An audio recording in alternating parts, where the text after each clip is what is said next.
Hey everybody, it's Daniel, and welcome back to another episode of Spain to Go, the best podcast in the entire multiverse for all things Spain. It is a hot weekend here in Iberia, and rather than go out and get sunburned, I figured I'd revisit one of the older topics on the blog. See, a few years ago, 10 years actually, I wrote an article about American ignorance.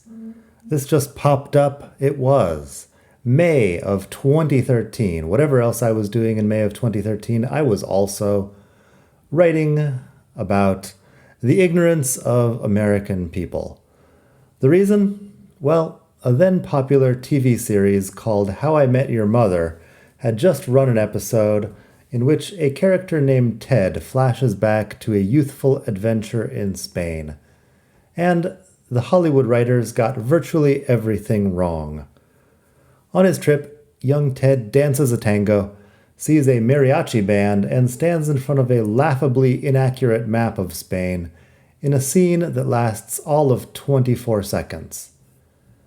At one point, he's standing in what looks to be Park Güell here in Barcelona, and he also participates in the running of the bulls, so it's not 100% wrong, just 90%. Also, according to a video I found from some Basque TV station, the producers of How I Met Your Mother received so many complaints that scene was changed to tell about a trip to Mexico for the DVD release of the series. Anyway, the Spanish, back in May 2013, were in a tizzy for a couple of days, as tends to happen anytime they're mentioned in the international media. It wasn't quite a Jamie Oliver puts chorizo in paella level diplomatic incident, but it was close. In those days, I was spending the evenings giving English classes in Madrid, and some students would use it as an opportunity to question me about various aspects of American culture. For example, why are all you Americans so ignorant? Do you really think that Mexico, Argentina, and Spain are the same thing? Well, I didn't think that, but apparently the writers of a show I never watched were now representing all Americans, and so was I, and I had to respond for their mistakes. The next class, I brought in a photocopied US map with all the state names removed, handed it out, and asked everyone where my home state of Arizona was. None of them got within 1,000 miles. So I guess ignorance cuts both ways. Anyway, are European stereotypes true? I've thought a lot about Europeans and Americans in the years since then. A few months after that, I wrote about Euro rednecks in an article called Are Europeans More Civilized Than Americans? In short, no. No, they're not. See, I'd just been to some small towns in Spain and Italy, and found that Europe wasn't quite living up to the stereotypes we Americans usually had about it. You know, there's the Europe in Woody Allen films where fabulously wealthy Americans think nothing of buying €8,000 antique chairs to ship home, and travel with a box of diamond necklaces worth more than most Spanish houses. In that version of Europe, everyone has diplomatic connections and season tickets to the opera, and your average person is just jetting off to spend a year studying oil painting with a Florentine master. So glamorous! Unfortunately, old Woody leaves out the other 9/10 of the story. The Europe of moldy walk-up flats, dismal industrial parks, refugee trash pickers, roadside brothels, and octogenarians with incomprehensible accents making moonshine in their garages. Yes, Europe, a land of contrasts, with its capital cities full of palaces and fabulous art museums like the Louvre and the Prado, and the lonely provinces where you'll find towns with one dusty church, and the local entertainment is either an afternoon at the bar or petting the town pig. On my blog, of course, expatmadrid.com, I've got a picture of myself petting the town pig in one of those places, a town in the Salamanca province years ago. The people in those towns don't spend a lot of time making cultural pilgrimages to the Louvre or the Prado. I bet many of them have never even been to a large museum. Actually, I bet most people everywhere have never been to a museum of any kind, except as part of a school trip. And really, who cares? Life is not a test of obscure cultural knowledge, and if you think it should be, you're probably an elitist asshole. But what, I hear you say, about the land of Brexit?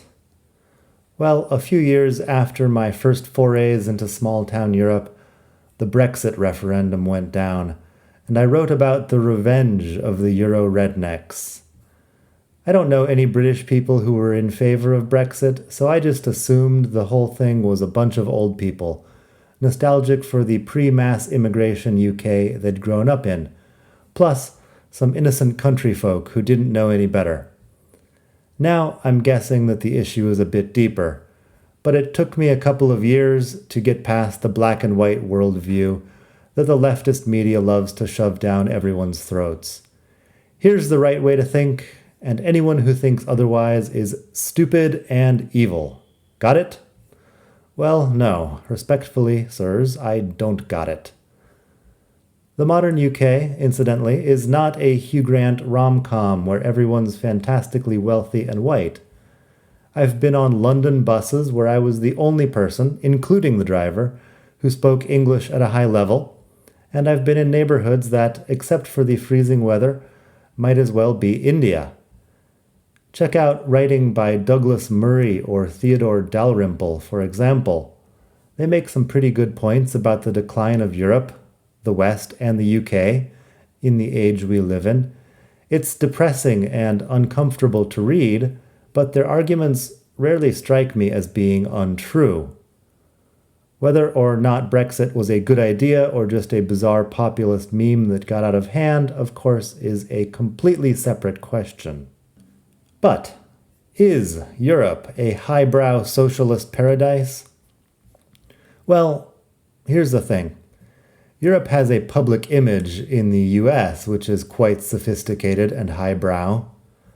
I think the average American, if he thinks about Europe at all, imagines it as a sort of socialist utopia, with good food, good wine, great art and architecture. A place where nobody works too hard and they really know how to live the good life. Is all that true? Well, up to a certain point. The socialist utopia stereotype probably deserves an article of its own. Some countries are more unequal than others, and these days socialism just tends to mean high taxes and a large welfare state.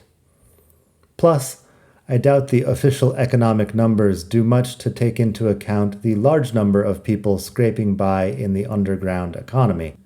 And people from the more socialist countries like Germany, Austria, and Scandinavia.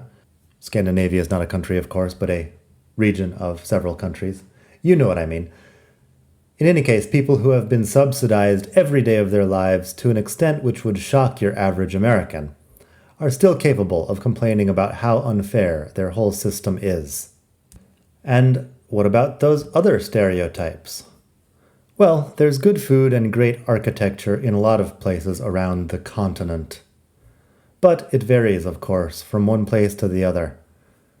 Barcelona is famous for the modernist stuff, Gaudí and all of that, but go a little bit outside of town and you'll see some buildings that are truly awful. You know, the buildings that real people actually live in. And talking about food, the most typical thing across Europe seems to be kebabs. The shorter work week you've probably heard about, I imagine applies only to a few office workers in a few countries. It's hardly a majority. And the good life is easier to live if you're on vacation. People in Europe do tend to have longer holidays, but still, everyone I know would love an extra month or two off. Finally, I should mention that most people, in most places, don't care too much about fine art. So, it's a mixed bag. These days, anyway, I'm wondering if it's reasonable to call Europe it in singular at all. The European Union has 27 countries, and, depending on how you define Europe, that number only increases. Outside the EU, there's the UK, Switzerland, Norway, and several countries in Eastern Europe, and the difference between these countries is not trivial. It's not like comparing US states. So, of course, Spain is more than just mariachis and tango. Spain is a country in Europe, but more specifically, Spain is Spain, a single, smallish country that may or may not live up to your stereotypes about the whole European continent. And technically, Europe is just a few peninsulas coming off of the west end of Asia, and continents are a meaningless social construct. But let's not get into that. Also, I miss the days when I could just write an article about a few broad stereotypes and call it a day. Top 7 things you should know about dating Spanish girls, for example.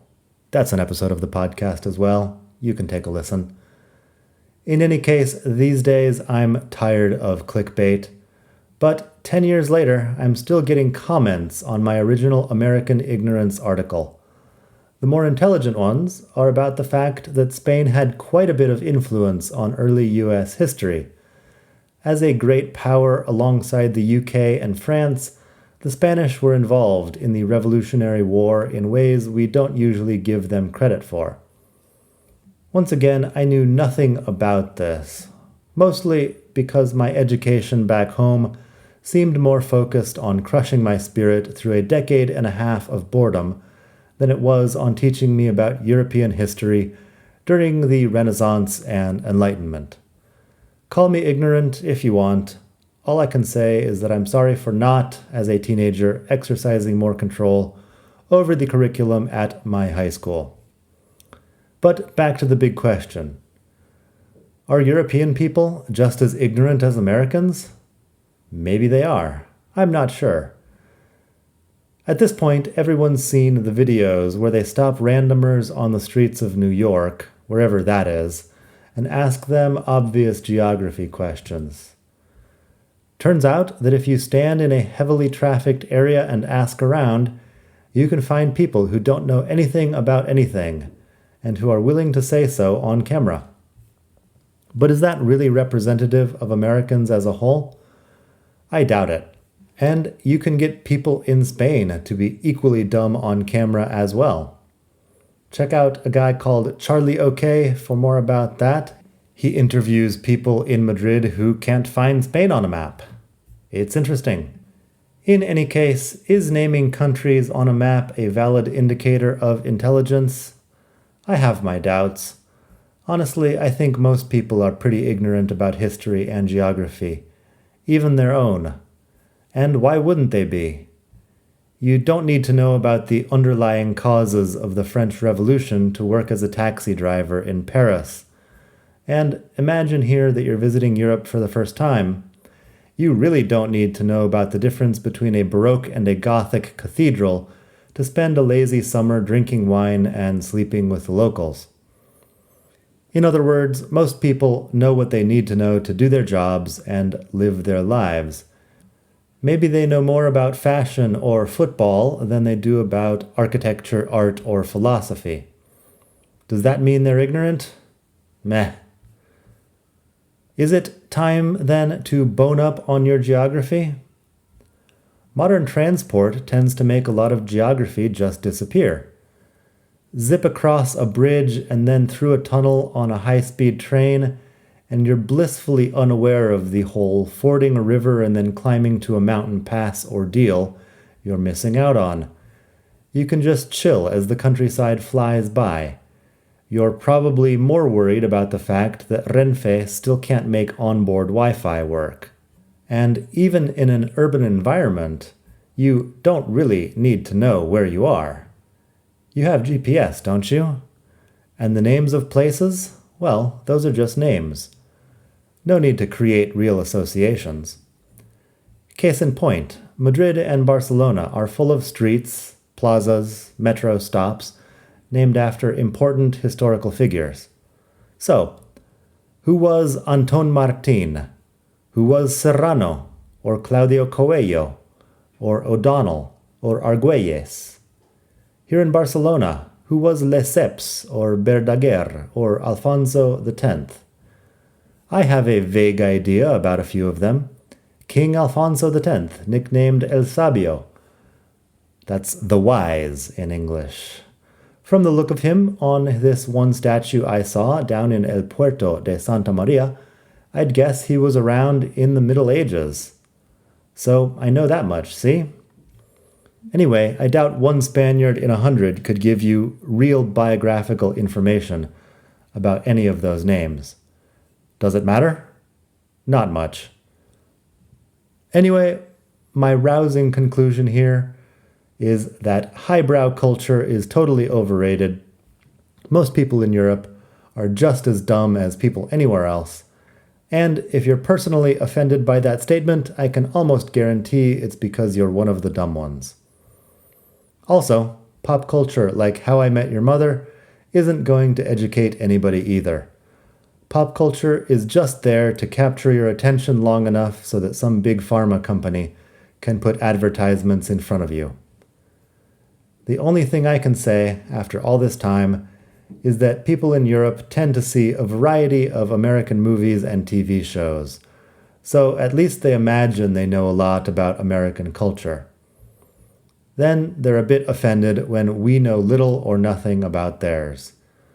So, on behalf of all my compatriots, I apologize. Now, back to real life. It's summer, and I'm a good American, so I'm off to eat an apple pie and watch baseball. Or something else that's comfortably stereotypical.